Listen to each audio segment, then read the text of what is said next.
Hey guys, I just got done editing this episode and I wanted to throw this into the beginning real quick because I'm getting over a cold. And so I know it probably sounds like it. So I apologize for the cold sounding voice and energy, but the content is amazing and powerful. And it could be a game changer for you. So make sure you guys dive in. It's going to be a great episode. Welcome to the Next Level Facebook Ads Podcast with Phil Graham.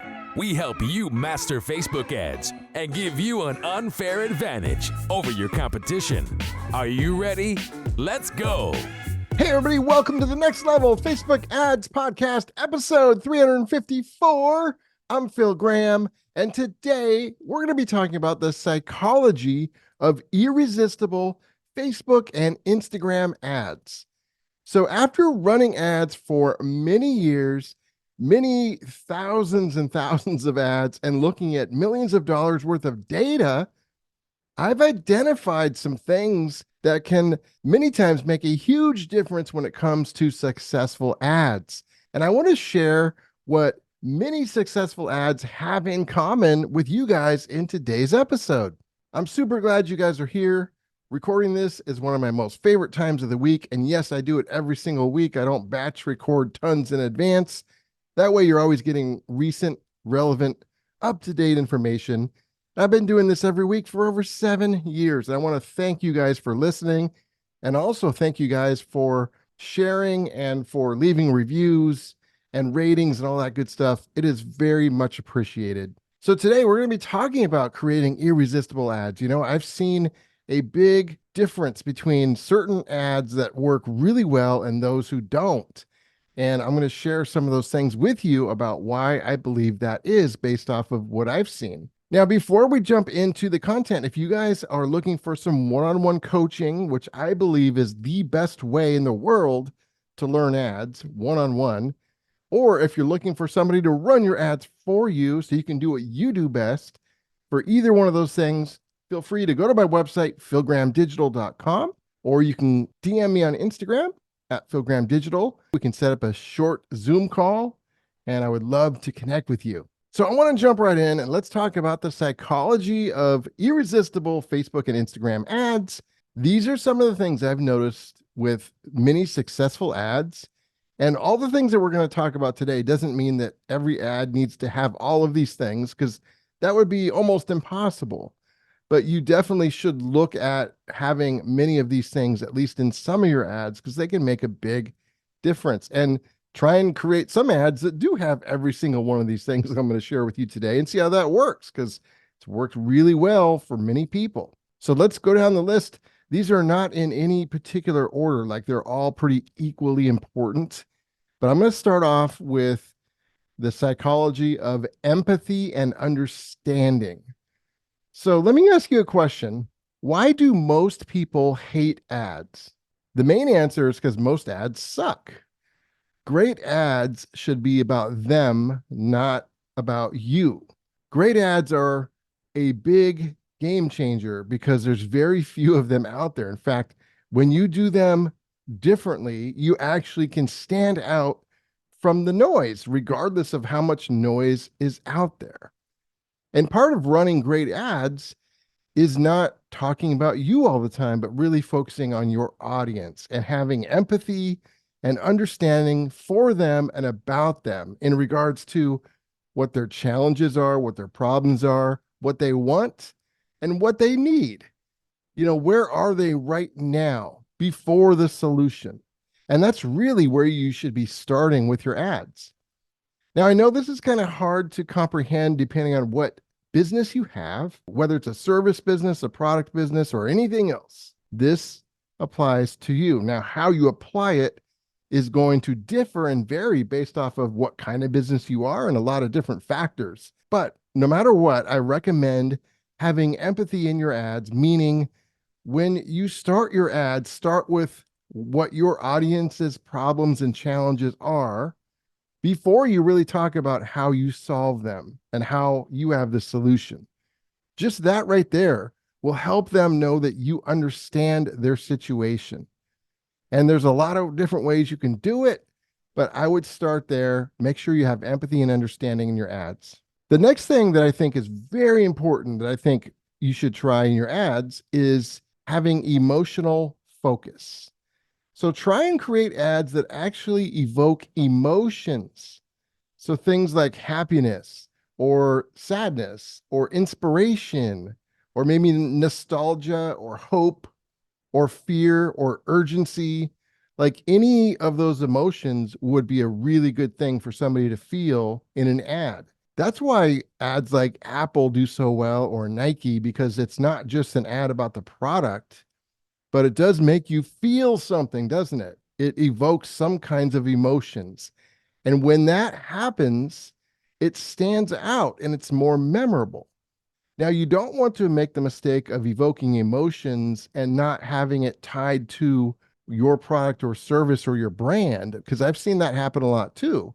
And you're like, well, what was that ad for? Like, well, I don't even know what that ad was for. It was interesting, but what was it for? You don't want to do that. But if you evoke emotions in your ad and tie it to your product or service so it makes sense, that can become really, really powerful. So whatever the emotions are, like I mentioned, a bunch of different ones, and there's others, try and tie that into your ads. Make your ads really interesting and evoke some of those emotions or even one of them, and great things could happen because of it. So the next psychology for irresistible Facebook ads is social proof. That can go a long way. In terms of using social proof, number one, you want it to be real. There's a lot of fake crap out there. Don't let that be you. But when you have real social proof, that can really help an ad do well. So I would say things like putting things like testimonials in there would be great, case studies, user generated content. Like there's a lot of different ways you can go about putting social proof in there, but have something in some of your ads. And like I said, it doesn't mean you're going to do this in every single ad, but you should definitely do this in some of your ads and certainly on your website as well. Another great one would be like reviews. So make sure that you have some social proof in there because that can make a big difference. Next, I want to talk about scarcity and fear of missing out. Now, that is super powerful. It is so essential in many situations because what a lot of people do is they engage with an ad and they intend to maybe do something, whether you're opting in for something or buying something, but they put it off. Sometimes they're busy, sometimes they just put it off. And having some scarcity in there, some fear of missing out, can really help them pull the trigger much sooner. Or it could even help them pull the trigger versus not pulling the trigger. Now, you don't want to make the mistake of overusing this or misusing this because there's some people that use scarcity the wrong way. I've seen this many times where there will be like a timer, a countdown timer with a discount, and it's like it's going away. This deal is over in 20 minutes or 2 days or whatever. And then a few days later, you come back and the timer has reset and it's still there.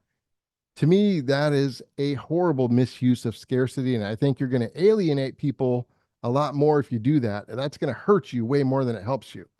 So you want the scarcity to be real. So you're not always going to do this, but when you can have some kind of a deadline, whether it's a price discount or an extra bonus, or you're closing the window on a deal or something, really putting that both in your ads and on your landing pages can make a big difference. Sometimes you can tie scarcity and specials to different times of the year, like holidays and special events, but just make sure that you incorporate some type of scarcity in some of your ads because that can make a big difference.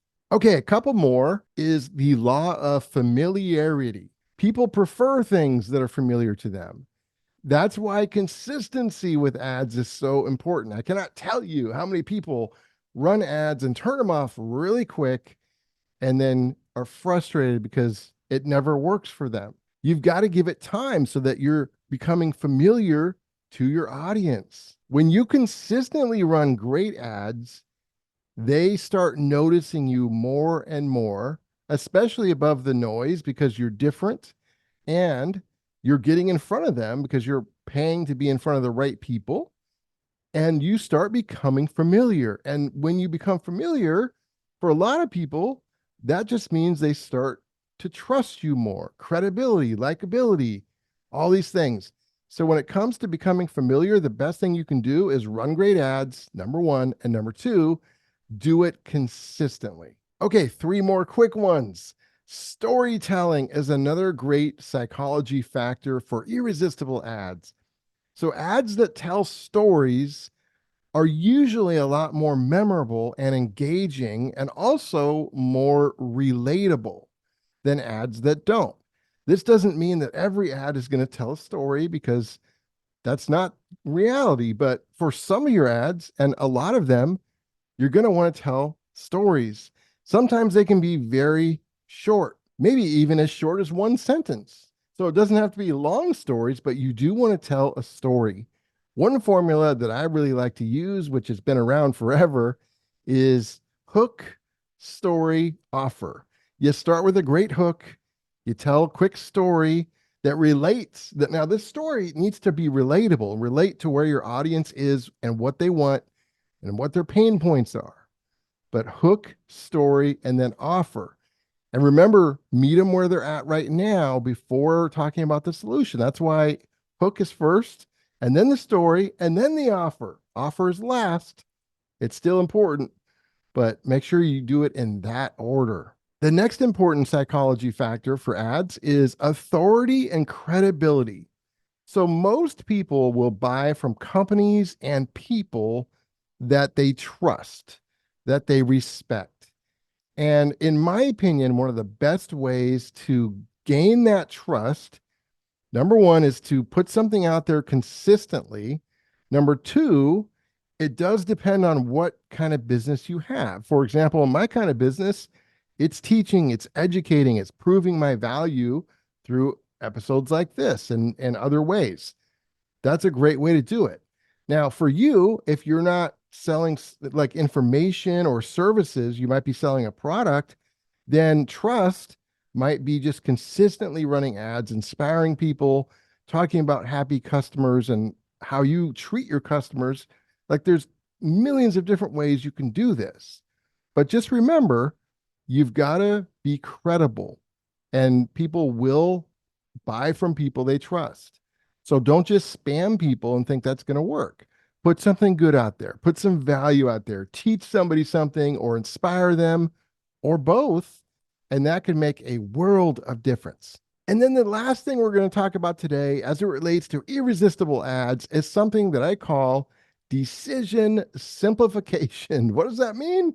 Well, too many choices can overwhelm people. And I want to give you an example, kind of an analogy that illustrates this. So I want you to imagine you're in a car and you're lost. You have no idea where you are, but you really want to get to where you're supposed to be. And you get to the end of the road and the road stops going straight. And so you have to make a turn and you have to make a decision which is the right turn. And I want you to imagine at the end of this road, there's actually like 20 different roads you could go on. It'd be not really reality, but just pretend like there's 20 different roads you could choose. And you have no idea which is the right direction to go. You have no clue. You know what a lot of people would do? They would just sit there for a long time because they don't know which one to choose. And there's like 20 choices. They're worried about taking the wrong choice and they don't know what to do. So a lot of people end up just kind of almost doing nothing, like freezing like a deer in the headlights. Well, what if there was only one road and you didn't know if it was the right one? You would at least be taking it, wouldn't you? And then you would know. Or if there was even just two, I mean, that's not as good as one, right? But if there was two, it's a lot better than 20. You still might have some deer in the headlights. You still might hesitate, but maybe you'll eventually pick one and just see if it's right. And if it's not, you'll know that the other road, you come back and you go to the other one. But if there's many different choices, you might do nothing. And it's the same thing for your audience and your customers and clients. In an ad and on a landing page, if you give them 2, 3, 4 different choices, they're very likely to do nothing. So there's many successful ads that really simplify this decision making by offering a clear, easy to understand option of really guiding your audience and your potential customers and clients to what you want them to do. And usually that's just going to be one thing. They do that one thing or they have to leave the page. And that really reduces what I call choice overload. So that's a really, really important part of successful irresistible ads. So you guys, this stuff is really powerful. Like I said earlier, it doesn't all have to be in every ad. That's not going to be reality. But I definitely would try some ads that have everything in here. And for many of your ads, I would at least have some of the stuff in there consistently because it can make a huge difference. So let me know how this goes for you guys. Episode 354 is in the books. Got a lot of good stuff coming up. If you guys want to get in touch, again, my website is philgrahamdigital.com, or you can DM me on Instagram at philgrahamdigital. I would love to connect with you there as well. And I will talk to you guys on next week's episode. Peace out. Thanks for listening to the Next Level Facebook Ads Podcast. Please remember to subscribe and share this with all your friends. For show notes, more tips, and to learn more about Phil, please visit philgrahamdigital.com/podcast.